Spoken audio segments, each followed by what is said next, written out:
அன்பார்ந்த நேயர்களே, யார் இவர் நிகழ்ச்சிக்கு உங்களை வரவேற்பதில் மிக்க மகிழ்ச்சி அடைகிறேன். உங்கள் வாழ்க்கையின் நோக்கம் என்ன என்று கேட்டால் பலவிதமான பதில்கள் கிடைக்கும். சிலர் தாங்கள் எட்ட வேண்டிய பதவியை குறித்தும், சிலர் தாங்கள் சம்பாதிக்க நினைக்கும் பணத்தை குறித்தும், இன்னும் சிலர் தாங்கள் அடைய நினைக்கும் ஆஸ்திகளை குறித்தும் சொல்லுவார்கள். ஆனால் இவை ஒன்றையும் நாம் பிறந்தபோது கொண்டு வரவும் இல்லை, மரிக்கும்போது கொண்டு போவதும் இல்லை. ஆனால் தெய்வம் நம்மை எதற்காக படைத்தார்? இதை குறித்து அநேகர் இன்று சிந்திப்பதில்லை. தெய்வம் நம்மை படைத்த நோக்கத்தையும் இன்று மனிதனுடைய நிலையையும் பரிசுத்த வேதாகமத்திலிருந்து நமக்கு விளக்க வருகிறார் பாஸ்டர் பால்ராஜ் அவர்கள். ஆண்டவர் இயேசு கிறிஸ்துவின் நாமத்தில் நேயர்கள் அனைவருக்கும் எங்களுடைய அன்பின் வாழ்த்துக்கள். மறுபடியும் உங்களை இந்த நிகழ்ச்சியில் சந்திப்பதிலே நாங்கள் மிகவும் மகிழ்ச்சி அடைகிறோம். இந்த நிகழ்ச்சிகள் உங்களுக்கு எவ்வளவு தூரம் ஆசீர்வாதமாய் இருக்கிறது என்பதை எங்களோடு நீங்கள் பகிர்ந்து கொள்வீர்களானால் அது எங்களுக்கு இன்னும் ஊக்கத்தையும் மகிழ்ச்சியையும் தரும். மனித வாழ்க்கையை பற்றி இந்த நாட்களிலே நாம் அதிகமாக சிந்திக்க வேண்டிய ஒரு காலகட்டங்கள். எப்பொழுதுமே நாம் மனித வாழ்வை குறித்த சிந்தனைகளோடு தான் இருக்க வேண்டும். ஆனால் இன்றைக்கு இருக்கிற இந்த இக்கட்டான நெருக்கமான காலகட்டங்களிலே நாம் அதை குறித்து ஒரு தீவிரமான சிந்தனைக்கு வர வேண்டும். என்ன சிந்தனை? மனிதனாக நான் இந்த உலகத்தில் வைக்கப்பட்டிருக்கிறேனே, கடவுள் என்னை குறித்து வைத்திருக்கிற நோக்கம் என்ன? கடவுளுக்கு என் வாழ்க்கையை குறித்து ஒரு நோக்கம் இருக்கிறது, ஒரு திட்டம் இருக்கிறது. ஆதியிலே கடவுள் மனிதனை படைத்த போது மனிதனை ஆண்டவர் படைத்ததின் பிரதான நோக்கம் என்னவென்று கடவுளுடைய வார்த்தை சொல்லுகிறது என்றால், அவன் அவரோடு உறவு கொண்டிருக்க வேண்டும், அவரோடு இணைந்து நடக்க வேண்டும் என்பதுதான் கடவுளினுடைய எதிர்பார்ப்பாக இருந்தது. ஆனால் பரிசுத்த வேதாகமம் சொல்லுகிறது, மனிதன் கடவுளுக்கு விரோதமாய் பாவம் செய்து கடவுளுக்கு முன்பாக அவன் அவருடைய பிரசன்னத்தில் இருப்பதற்கு தகுதியற்றவனாக மாறிப்போனான். இது ஆதி மனிதனாகிய ஆதாம் என்பவனுக்குள்ளே நடந்த ஒரு காரியம்.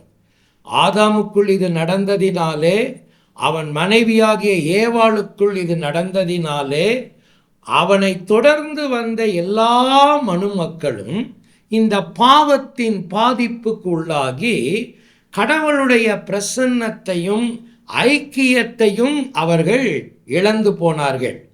இன்றைக்கும் உலகத்தில் கோடான கோடி மக்கள் கடவுளுடைய அன்பின் ஐக்கியத்திற்கும் தொடர்புக்கும் அவர்கள் விலகித்தான் நிற்கிறார்கள் என்பது மிக மிக வேதனையான காரியம்.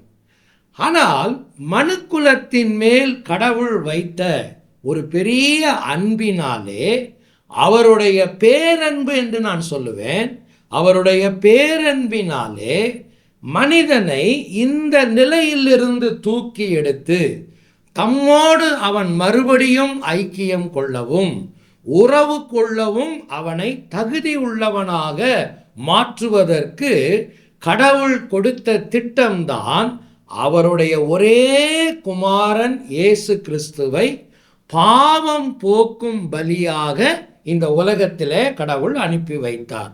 இயேசு கிறிஸ்து என்னும் இரட்சகர், தேவனுடைய குமாரன், ஏற்ற காலத்திலே இந்த உலகத்தில் வந்து மனிதனுக்காக தன்னுடைய குற்றமில்லாத இரத்தத்தை சிலுவையிலே சிந்தி பாவ பரிகாரத்தை ஏற்படுத்தி 3ஆம் நாள் உயிர்த்தெழுந்து மனிதனுக்கு மீட்பின் பாதையை உருவாக்கி கொடுத்தார்.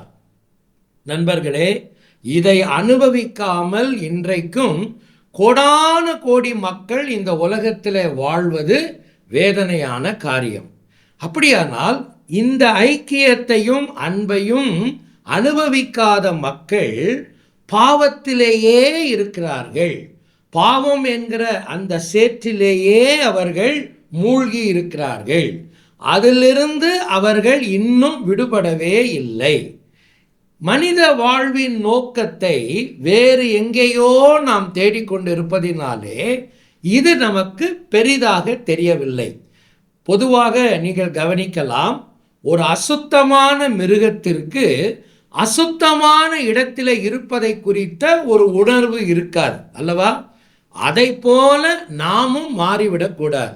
அசுத்தமான மனிதர்களாக நாம் அசுத்தத்தில் வாழ்வதையே நம்முடைய ஒரு உணர்வற்ற நிலையோடு வாழ்ந்து அதிலேயே நாம் மூழ்கி இருக்கக்கூடாது.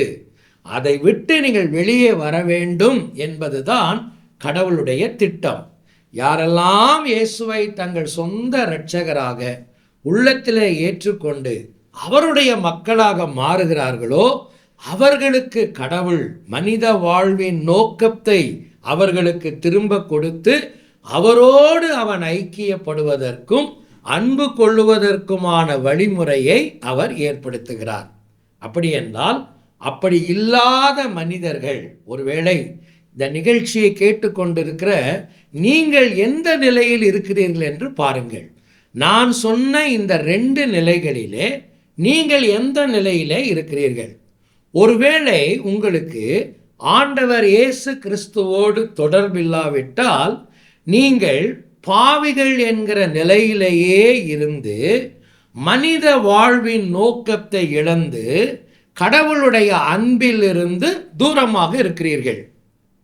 இப்படிப்பட்ட மனிதர்கள் எப்படிப்பட்டவர்களாய் இருக்கிறார்கள் என்று நான் சொல்லவில்லை, என்னுடைய கரத்தில் இருக்கிற கடவுளுடைய வார்த்தை சொல்லுகிறது. அது என்ன சொல்லுகிறது? முதலாவதாக ரோமர் என்கிற கடவுளுடைய வார்த்தையாகிய வேத புத்தகத்தில் இருக்கிற ஒரு புத்தகத்தில் 5ஆம் அதிகாரத்தில் நாம் என்ன வாசிக்கிறோம் என்றால், நாம் பாவிகளாயிருக்கிறோம் என்று அது சொல்லுகிறது. கடவுளை விட்டு தூரமாயிருக்கிற மனிதன், அவனுக்கு பேர் என்ன? அவன் பாவி. இது அவன் செய்த செயலின் அடிப்படையிலே வந்ததல்ல, அவன் வாழ்ந்த வாழ்க்கையின் அடிப்படையிலே வந்ததல்ல, அது அவனுடைய இயல்பிலேயே வந்தது. பிறக்கும் போதே மனிதன் பாவியாக பிறந்து பாவியாகவே வாழ்வதினால்தான் பாவச் செயல்கள் நம்மிடத்திலே மலிந்து காணப்படுகிறது.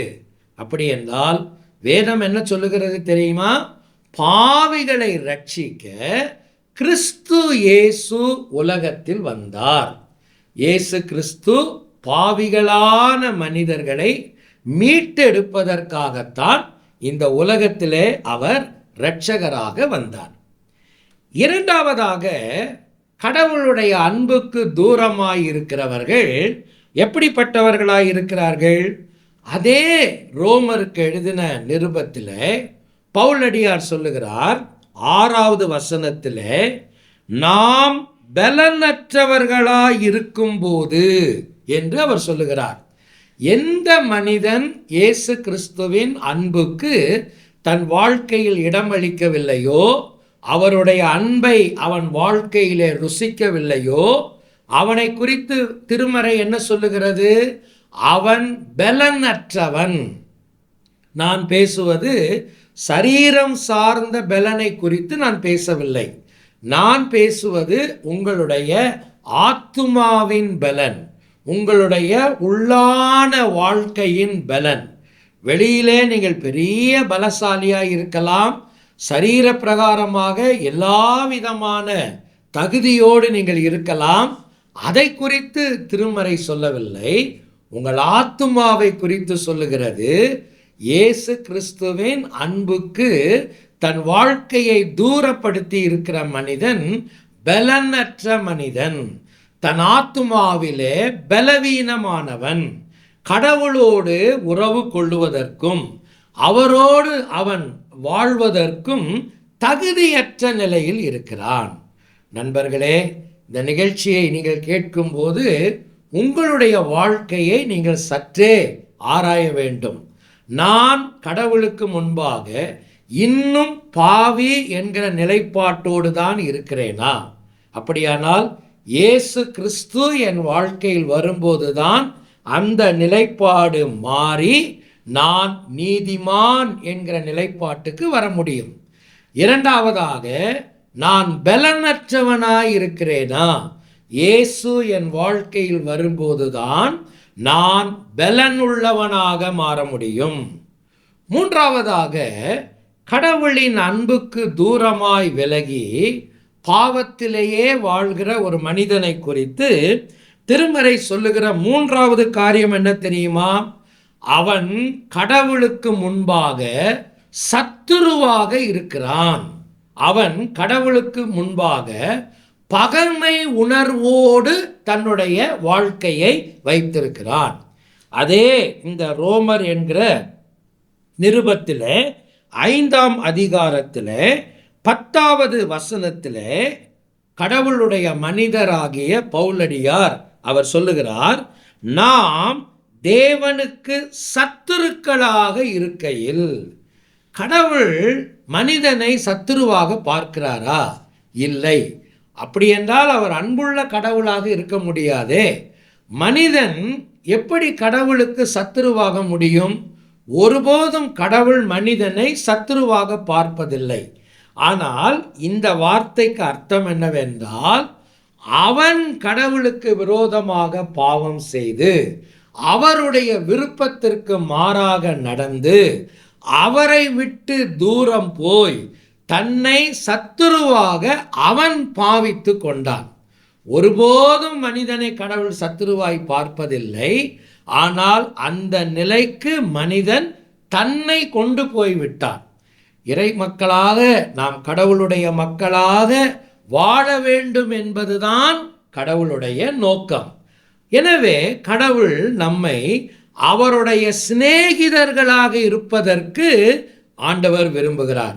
இயேசுநாதர் இந்த உலகத்தில் வாழும்போது சொன்னார், நான் உங்களை சிநேகிதர் என்று சொல்லுகிறேன். அவர் தம்முடைய சீஷர்களை பார்த்து அந்த வார்த்தையை சொன்னார். நீங்கள் இந்த நிகழ்ச்சியை கேட்டுக்கொண்டிருக்கிறீர்களே, நீங்கள் எந்த நிலையிலே இருக்கிறீர்கள்?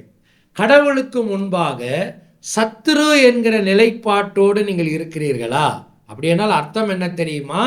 கிறிஸ்துவின் அன்புக்கு இன்னும் நீங்கள் உங்கள் வாழ்க்கையிலே இடமளிக்கவில்லை என்பதுதான் அதனுடைய பொருள்.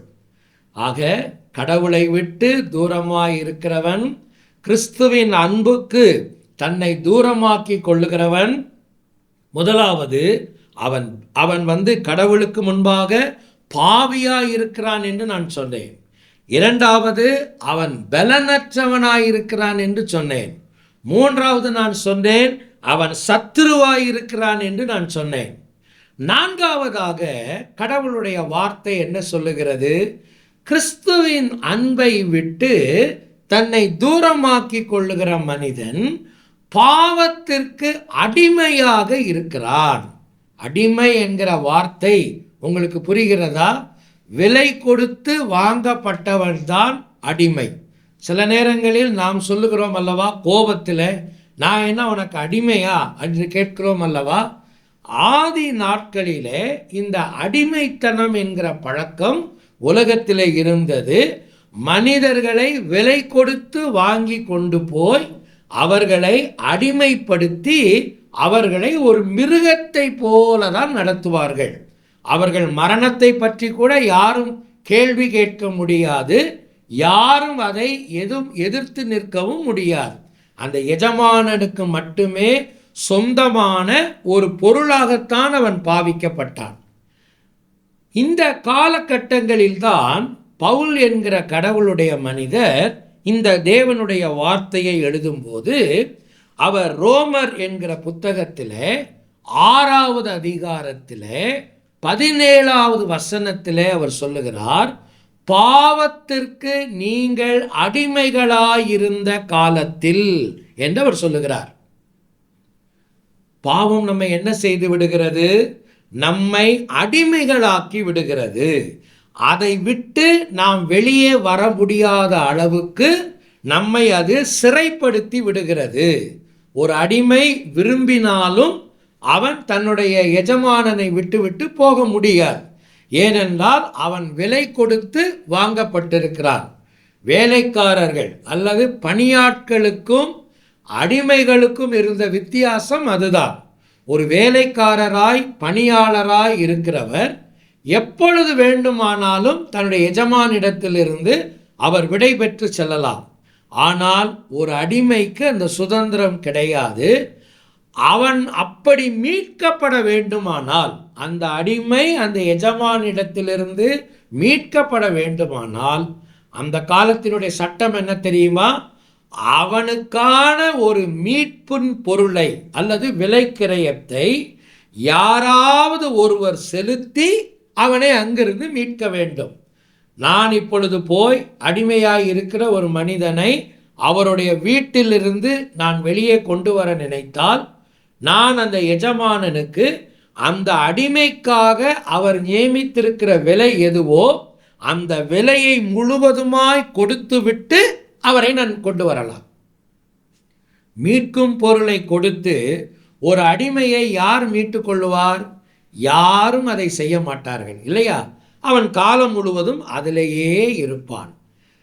வேத வாக்கியம் என்ன சொல்லுகிறது என்றால், மனிதர்களையும் சாத்தான் பாவத்திற்கு அடிமைகளாக்கி விட்டான். அவர்களை மீட்க முடியாத அளவிலே அவன் கொண்டு போய் உள்ளே நிறுத்திவிட்டான். ஆனால் சர்வ வல்லமை உள்ள கடவுள் பாவத்திலிருந்து மனிதனை மீட்பதற்காக, அடிமையாய் கிடக்கிற அவனை விடுதலை ஆக்குவதற்காக, அதற்கு உரிய பெரிய விலை மதிக்க முடியாத ஒரு விலைக்கிரயத்தை அவர் செலுத்தி அவனை மீட்பதற்கான வழியை அவர் உண்டாக்கி இருக்கிறார். என்ன அந்த மீட்பின் பொருள் என்ன? விலைக்கிரயம் என்ன?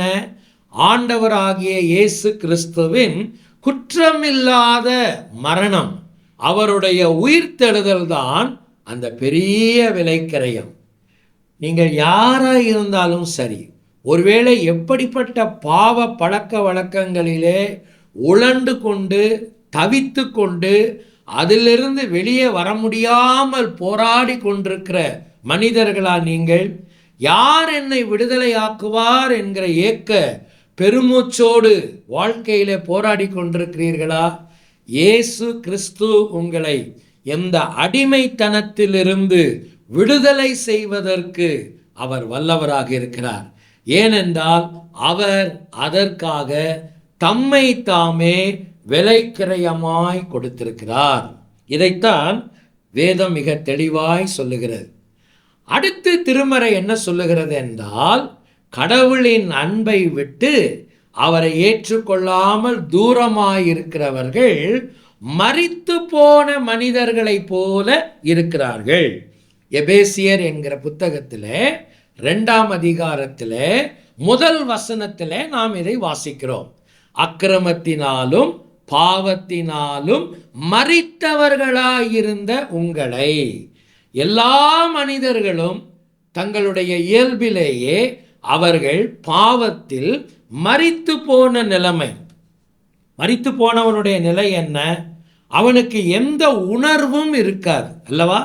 ஒருவேளை வியாதி படுக்கையில் இருக்கிற மக்களை நாம் பல நேரத்தில் பார்க்கிறோம் அல்லவா? அவங்கள நம்ம ஹேண்டில் பண்ணும்போது, அவர்களை கையாளும் போது, அவங்களுக்கு ஏதோ ஒரு சின்ன வலி ஏற்பட்டாலும் அவர்கள் அலறி துடிப்பதை நாம் பார்த்திருக்கிறோம். ஏனென்றால் அவர்கள் உடம்பிலே ஜீவன் இருக்கிறது. எனவே அவர்கள் கதறுகிறதை நாம் பார்க்கிறோம். ஆனால் மரித்து போன பிறகு என்ன செய்தாலும் அவர்களுக்கு ஒன்றும் தெரிவதில்லை. காரணம் என்ன? அவர்களுக்குள்ளே ஜீவன் இல்லை அல்லவா? உணர்வற்ற நிலைக்கு பாவம் உங்களை கொண்டு போய்விடும். அதனால்தான் நான் சொன்னேன், மனிதன் உண்டாக்கப்பட்ட நோக்கத்தையே மனிதனை விட்டு எடுத்து போட்டு பாவம் அவனை கடவுளை விட்டு தூரப்படுத்தி நோக்கத்தை சிதைத்து விட்டது. இன்றைக்கு இந்த நிகழ்ச்சியின் மூலமாய் கடவுள் உங்களோடு பேசியிருக்கிறார். நண்பர்களே, நீங்கள் பாவிகள் என்கிற நிலையில் இருக்கிறீர்களா? பலனற்றவர்கள் என்கிற நிலையில் இருக்கிறீர்களா? சத்துருக்கள் என்கிற நிலையில் இருக்கிறீர்களா? அடிமைகள் என்கிற நிலையில் இருக்கிறீர்களா? அல்லது மரித்தவர்களாய் இருக்கிறீர்களா? கடவுளை விட்டு தூரமாய் இருக்கிறவன் இந்த எல்லா நிலைகளையும் ஒரே நேரத்தில் தன் வாழ்க்கையிலே அனுபவிக்கிறான். என்ன செய்யலாம்? அதற்குத்தான் இந்த நிகழ்ச்சி, இந்த செய்தி. இன்றைக்கு ஆண்டவர் இயேசு கிறிஸ்துவை உங்கள் வாழ்க்கையின் சொந்த இரட்சகராக, கடவுளாக உங்கள் உள்ளத்தில் ஏற்றுக்கொண்டு உங்கள் வாழ்க்கையை அவருக்கு ஒப்புக்கொடுங்கள். நிச்சயமாய், கட்டாயமாய் உங்களுடைய வாழ்க்கையின் நோக்கத்தை கடவுள் உங்களுக்கு புரிய வைப்பார். நீங்கள் இவ்வளவு நாள் வாழ்ந்த இந்த வாழ்க்கையை நினைத்து கண்டிப்பாக அதன் பிறகு நீங்கள் வெட்கப்படுவீர்கள், வருத்தப்படுவீர்கள். இவ்வளவு மோசமானவனாய் நான் இருந்து விட்டேனே, என் காலங்களை இப்படி கழித்து விட்டேனே என்று நீங்கள் வருந்தும் அளவுக்கு ஒரு மேன்மையான வாழ்க்கையிலே கடவுள் உங்களை கொண்டு வந்து வைப்பார். என்ன நண்பர்களே, உங்கள் வாழ்க்கையை கடவுளுக்கு நீங்கள் ஒப்பு கொடுத்து நீங்கள் பிரார்த்தனை செய்வீர்களா? என்னோடு இணைந்து இந்த பிரார்த்தனையை நீங்கள் ஏறெடுக்கலாம். ஆண்டவராகிய இயேசுவே, என்னுடைய உள்ளத்திலே வாரும், என் பாவங்களை எல்லாம் மன்னித்து என்னை உம்முடைய பிள்ளையாய் மாற்றும் என்று கெஞ்சுங்கள். கட்டாயம் அந்த ஆண்டவர் உங்களுக்கு உதவி செய்வார், உங்கள் வாழ்க்கையை மகிமையாய் மாற்றுவார். நீங்கள் இயேசுவின் அன்பையும் பாவ மன்னிப்பையும் நித்திய ஜீவனையும் பெற்றுக்கொள்ள வேண்டுமானால் அவரே உங்கள் பாவத்திற்காக தேவன் அருளிய பலி என உணர்ந்து விசுவாசத்துடன் அவரை உங்கள் வாழ்க்கையில் ஏற்றுக்கொள்ளுங்கள். இது உங்கள் இருதயத்தின் வாஞ்சியை வெளிப்படுத்துமானால் இந்த விசுவாச ஜெபத்தை இப்பொழுதே ஜெபியுங்கள். அப்பொழுது அவர் உங்கள் வாழ்க்கையில் வருவார். இது ஒரு ஜெபத்தின் மாதிரி. முதலில் நான் சொல்கிறேன். ஆண்டவராகிய இயேசுவே, நீர் எனக்கு தேவை. என் பாவத்திற்காக நீ சிலுவையில் மரித்ததுக்கு நன்றி. என் வாழ்க்கையின் கதவை நான் திறந்து உம்மை என் இரட்சகராகவும் ஆண்டவராகவும் ஏற்றுக்கொள்கிறேன். என் வாழ்க்கையை நீர் ஆட்கொண்டு நான் எப்படிப்பட்டவனாக இருக்க நீர் விரும்புகிறீரோ அப்படியாக என்னை மாற்றும். ஆமேன். இந்த ஜெபம் உங்கள் உள்ளத்தின் விருப்பத்தை வெளிப்படுத்துமானால் இப்பொழுதே நீங்கள் இருக்கும் இடத்தில் இந்த ஜெபத்தை ஜெபியுங்கள். நான் இந்த ஜெபத்தை ஒவ்வொரு வாக்கியமாக சொல்லும்போது நீங்களும் அமைதியாக சொல்லுங்கள். ஆண்டவராகிய இயேசுவே, நீர் எனக்கு தேவை. என் பாவத்திற்காக நீ சிலுவையில் மரித்ததுக்கு நன்றி. என் வாழ்க்கையின் கதவை நான் திறந்து உம்மை என் இரட்சகராகவும் ஆண்டவராகவும் ஏற்றுக்கொள்கிறேன். என் வாழ்க்கையை நீர் ஆட்கொண்டு நான் எப்படிப்பட்டவனாக இருக்க நீர் விரும்புகிறீரோ அப்படியாக என்னை மாற்றும். ஆமேன். இப்பொழுது நீங்கள் இந்த விசுவாச ஜெபத்தை ஜெபித்துள்ளீர்கள். இயேசு கிறிஸ்துவை உங்கள் வாழ்க்கையில் வரும்படி அழைத்திருக்கிறீர்கள். அவரை வேண்டிக் கொள்ளும்போது அவர் வருவதாக வாக்களித்துள்ளதால் அவர் வாக்களித்தபடியே வந்துள்ளார் என்பதை நிச்சயமாய் அறிந்து கொள்ளுங்கள். மேலும் உங்கள் பாவங்கள் மன்னிக்கப்பட்டது என்றும் நீங்கள் தேவனுடைய பிள்ளையாகி நித்திய ஜீவனை பெற்றுக்கொண்டீர்கள் எனவும் உறுதி கொள்ளுங்கள். நாம் பிரார்த்தனை செய்வோமா? அன்பின் ஆண்டவரே, இந்த நல்ல நிகழ்ச்சிக்காக நாங்கள் உமக்கு நன்றி சொல்லுகிறோம். நீர் எங்களோடு கூட பேசினீர், உடைய தெளிந்த சத்தத்தை கேட்டோம். யாரெல்லாம் தங்கள் வாழ்க்கையை உமக்கு அர்ப்பணித்திருக்கிறார்களோ அவர்கள் ஒவ்வொருவருக்கும் நீர் உதவி செய்து வாழ்க்கையின் நோக்கத்தை புரிந்து கொள்ள அருள் தாரும். இயேசுவின் நாமத்தில் பிதாவே, ஆமென்.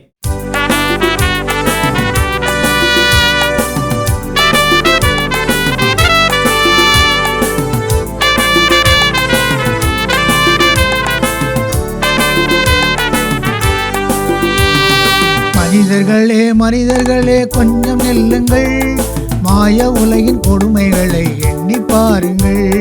மனிதர்களே கொஞ்சம் நெல்லுங்கள், மாய உலகின் கொடுமைகளை எண்ணி பாருங்கள். மரணம் என்பதென்று கூட உன்னை பிடிக்கலாம், மன்னிப்புக்காய் அந்த நேரம் நீயும் துடிக்கலாம். மரணம் என்பதென்று கூட உன்னை பிடிக்கலாம், மன்னிப்புக்காய் அந்த நேரம் நீயும் துடிக்கலாம். இன்று இந்த நேரம் ரட்சிப்பின் நேரம், இயேசுவிடம் நித்திய வாழ்வை பெற்றிட வாரும். இன்று இந்த நேரம் ரட்சிப்பின் நேரம், இயேசுவிடம் நித்திய வாழ்வை பெற்றிட வாரும். மனிதர்களே மனிதர்களே கொஞ்சம் நில்லுங்கள், மாய உலகின் கொடுமைகளை எண்ணி பாருங்கள்.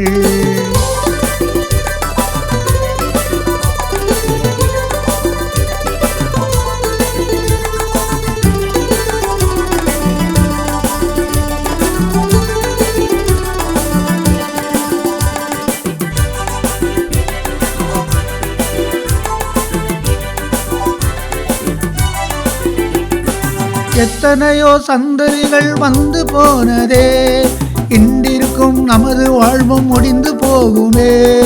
எத்தனையோ சந்ததிகள் வந்து போனதே, இன்றிருக்கும் நமது வாழ்வும் முடிந்து போகுமே. இன்றிருந்து நாளை மாறும் உனது வாழ்விலே, இன்றிருந்து நாளை மாறும் உனது வாழ்விலே. எத்தனையோ பாவங்களை சுமந்து செல்வதே, எத்தனையோ பாவங்களை சுமந்து செல்வதேன். இதுவரை நீ செய்த பாவம் தீர வேண்டவா, இயேசு உன்னை அழைக்கிறார், அவரிடம் நீ வா. இதுவரை நீ செய்த பாவம் தீர வேண்டவா, இயேசு உன்னை அழைக்கிறார், அவரிடம் நீ வா. மனிதர்களே மனிதர்களே கொஞ்சம் நில்லுங்கள், மாய உலகின் கொடுமைகளை எண்ணி பாருங்கள்.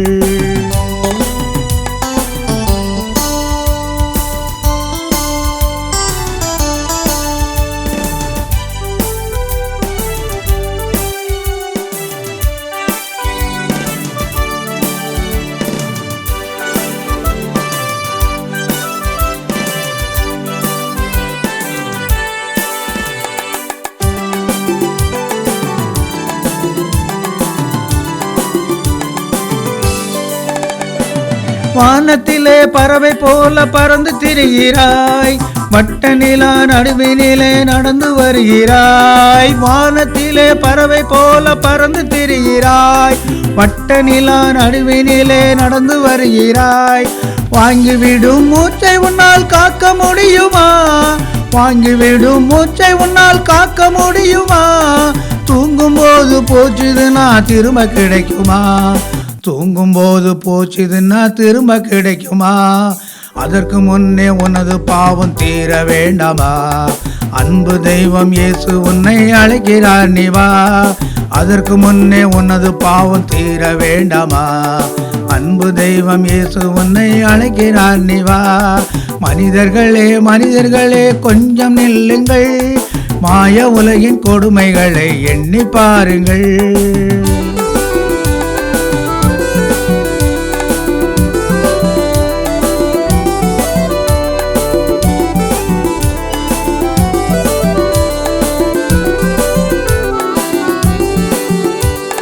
வரும்படி இல்லாத போது பெற்றோர் வெறுக்கலாம், வியாதி தீரவில்லை என்றால் டாக்டர் வெறுக்கலாம்.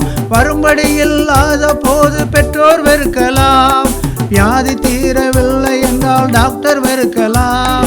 பணமில்லாத போது இந்த உலகம் வெறுக்கலாம், பணமில்லாத போது இந்த உலகம் வெறுக்கலாம். மனமுடைந்த போது உன்னை நீயே வெறுக்கலாம், மனமுடைந்த போது உன்னை நீயே வெறுக்கலாம். அன்பு தெய்வம் இயேசு உன்னை வெறுப்பதில்லையே, அவரிடத்தில் வந்தால் உனக்கு கவலை இல்லையே. அன்பு தெய்வம் இயேசு உன்னை வெறுப்பதில்லையே, அவரிடத்தில் வந்தால் உனக்கு கவலை இல்லையே. மனிதர்களே மனிதர்களே கொஞ்சம் நில்லுங்கள், மாய உலகின் கொடுமைகளை எண்ணி பாருங்கள்.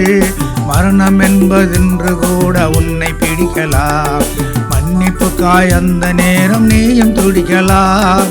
மரணம் என்பதென்று கூட உன்னை பிடிக்கலாம், மன்னிப்புக்காய் அந்த நேரம் நீயும் துடிக்கலாம். இன்று இந்த நேரம் ரட்சிப்பின் நேரம், இயேசுவிடம் நித்திய வாழ்வை பெற்றிட வாரும். இன்று இந்த நேரம் ரட்சிப்பின் நேரம், இயேசுவிடம் நித்திய வாழ்வை பெற்றிட வாரும். மனிதர்களே மனிதர்களே கொஞ்சம் நில்லுங்கள், மாய உலகின் கொடுமைகளை எண்ணி பாருங்கள்.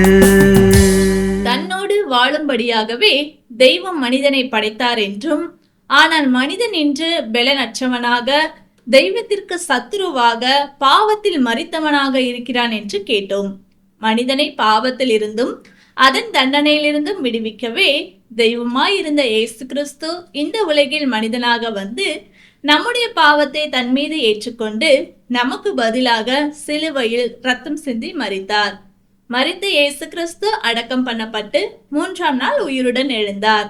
உங்களுடைய தவறுகளை இயேசு கிறிஸ்துவிடம் சொல்லி அவர் உங்களுக்காக மரித்தார் என்று நம்பி அவரை உங்கள் வாழ்க்கையில் ஏற்றுக்கொண்டு உங்கள் வாழ்க்கையை அவருடைய கரத்தில் ஒப்பு கொடுக்கும் போது உங்கள் பாவத்தை மன்னித்து பாவத்திலிருந்தும் அதன் தண்டனையிலிருந்தும் உங்களை விடுவித்து உங்களை தன்னுடைய பிள்ளையாக மாற்றி வாழ்க்கையில் ஒரு நோக்கத்தை தருவார்.